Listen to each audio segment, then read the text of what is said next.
I believe that in Australia we need a national heritage register of buildings.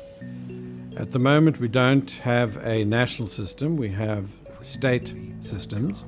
So we have 5 or 6 separate systems that really operate completely independently of each other, and there's very little correlation from one state heritage list to another state heritage list. I think in each state, local councils approach things very differently. The types of buildings that are listed are, for good reasons, different.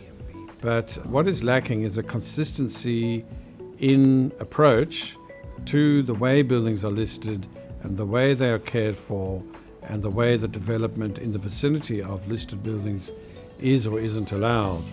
I'm a firm believer in a national heritage register of buildings because, if nothing else, it assists people who don't really know about heritage to at least get an understanding of the order of things and the hierarchy of listings.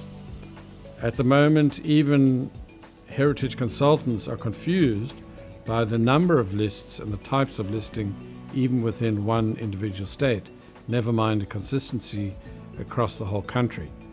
In New South Wales, for instance, we have a state heritage list of approximately 1,800 buildings or places, and then we have a register of local heritage significance which is undertaken by each separate council, and amongst all of those 152 councils across the state there's approximately 40,000 items that are either listed or in conservation areas or recognised as being positively contributing to the local area.